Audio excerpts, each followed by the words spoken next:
Hello, everyone. Hello, everybody. Hey, welcome to Wealth Wednesday. Yes. We want your relationship to be wealthy, and you know what? We want you to be wealthy too. So it's twofold. So welcome back. Right. It's another amazingly beautiful day here in Colorado Springs. Check Summer. it out there. I don't know where you're watching from, but I think we're all really enjoying this summer. And some of us, like myself, might even be dreading the cold coming our way. But right. It's interesting because it is August 2nd, and I don't know how that happened. But No. what we're going to talk about today is so important because it's 3 things not to do with back to school shopping. And we've gotten these 3 things by observing people, by getting feedback from people, and really understanding what we want to make sure we don't do when it comes to going and doing our back to school shopping. And it's funny because it's twofold. I think often we get so caught up in the fact of what we're going to spend or have to spend or not spend when it comes to getting back to school that we forget about the fact that it's another transition. It's for a lot of us, it's getting back into a schedule. I know I miss my schedule, but at the same time, I'm excited about getting the schedule back. But I'm like, oh man, summer's over. I'm not going to be able to do some of the stuff that we've enjoyed so much this summer with our kids. So we want to talk about the emotional aspect of back to school as well. Well, and today what we're going to do is focus on 3 things not to do with back to school shopping. And we're excited to share these ideas with you. Comes from lots of experience, comes from feedback from everybody else. But again, we want wealth with your money and wealth with your relationships. So we're excited to share these with you to do today. Make sure, give any comments. We love comments along the way. Thumbs up, smiley faces across the screens. Those help encourage us as well. So we're so glad to be with you today. So you want to dive in? Yeah, let's dive in. You take point number 1, I'll take point number 2. Okay. Point number 1. So remember, these are things that we do not want to do. So we do not want to forget the emotions that are wrapped up with back to school.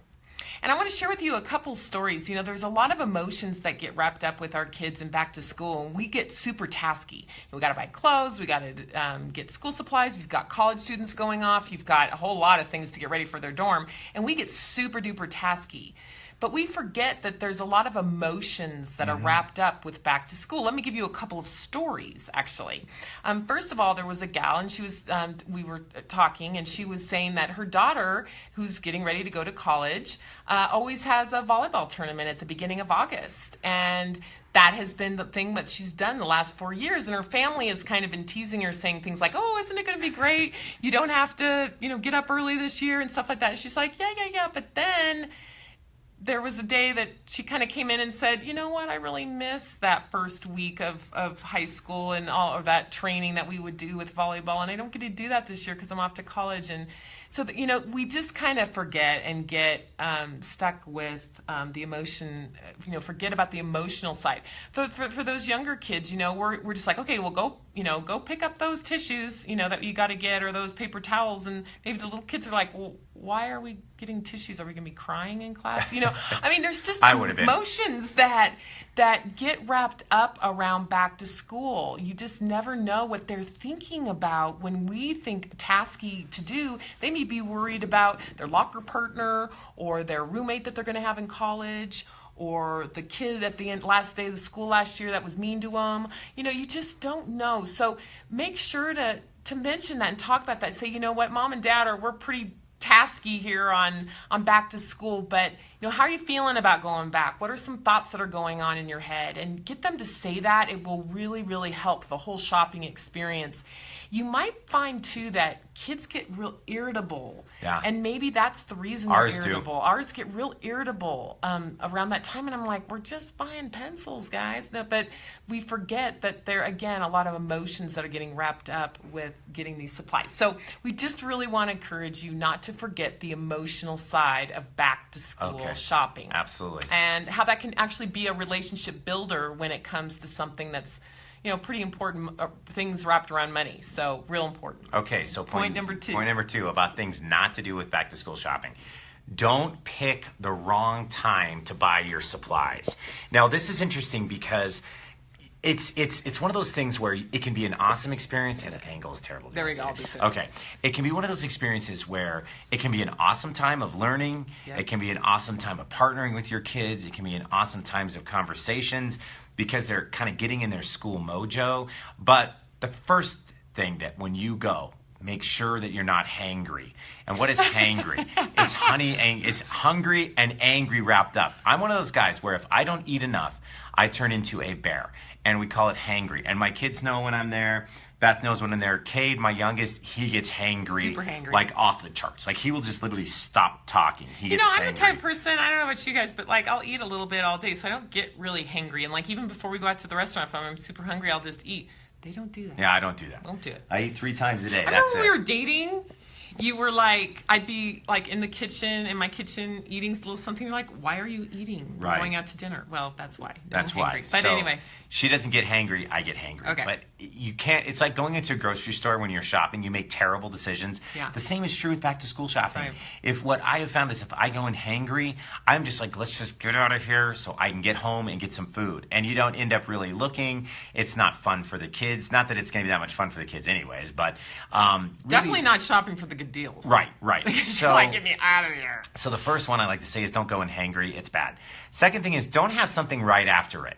So meaning that if you're going to go school shopping, supply shopping, and at 2:30, but you've got to be at a party or you've got to be back to work by 4, and you give yourself an hour and a half to do it, you're going to be so uptight. Yeah. You're going to be so worried for the time. You're going to miss a lot of the time that you have to talk with your kids. You're going to miss good deals. And you're going to miss the opportunity to turn into an amazing learning experience as far as letting them have choices and letting them decide where they want to put some part of their money. So make sure you don't do it with these huge time restraints of where you have to be, or a football practice or something like that. So also too, the kids. I mean, if the kids have some big party right afterwards, they're not thinking, logically about school supplies. They're thinking at their party they're about ready to go to. So timing is everything. Preparing your kids. Tomorrow we're going to be going school shopping. So give them a heads up. That's such a great point too. And I would say for most kids the morning is the better because the stores are a little more chill. There hasn't been a lot in the day to either work them up or work them down. And so it's like Beth said, timing is everything, but don't go in hangry and don't try to squeeze your shopping in between things because it just makes it way too stressful and everybody gets mad. Okay, so point number one is forget that emotions that can get wrapped up in back to school. Point number 2, don't pick the wrong time to go shopping. And then the third point is don't shame your child.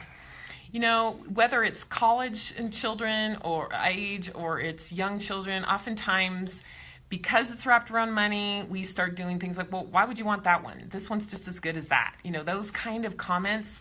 Last year, I think it was, there was this lady and it was just like, are you kidding me? She was yelling at her daughter about wanting, I think it was like some pink pencils instead of yellow pencils. And she's like yelling at her, why would you want those ones? Those are so much, you know how to pick good prices on things, come on.